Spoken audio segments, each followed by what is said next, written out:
to the shop. Listen, we got some news coming up for VTW here. We are moving. And what that means is that I can't keep this shop because it's part of the house. And so I'm going to be moving shop, which is really exciting for me. Now, most times when you see on Instagram or socials or YouTube, the woodworker goes from his little shop and goes into a bigger shop. Well, in this case, we're doing it in the reverse. So this shop, which you've kind of got to know, is about 400 square feet. The shop I'm moving into is only 260 square feet. And so I'm gonna have to take a lot of this stuff and really start thinking about what I want to keep in the shop and what I don't want to keep in the shop, which should be a good exercise because, to be honest, as I look around and see dust on some of my tools, I recognize that there is probably some stuff that I could do without.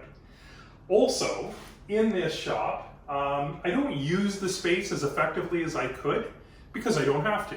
I can have things sort of strewn about and not really worry about it. In the new shop, storage is going to be critical. So the tools I do keep need to be stored effectively, which means anywhere where there's space underneath the tool, beside a tool, around the tool is going to get used. So as far as Instagram and content creation, there's going to be all kinds of stuff that we're going to be able to pull from here, because I want to share this experience with you, because we see a lot of people going from smaller shops to bigger shops, but you don't often see it the other way around. And so I think that's going to be really helpful for those of you who maybe are downsizing or are looking to economize the space that you have.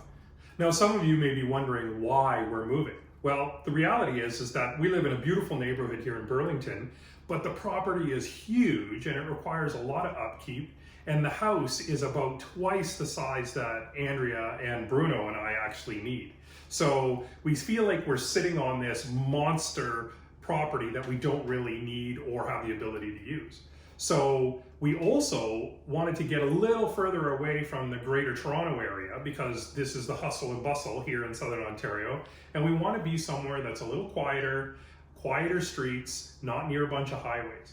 So we found a beautiful 1950s bungalow in St. Catharines, Ontario, and it's a nice small house, and with that comes a smaller space for a shop. But don't worry, it's going to be awesome. So stay tuned and watch what we do to make this big shop into a small shop.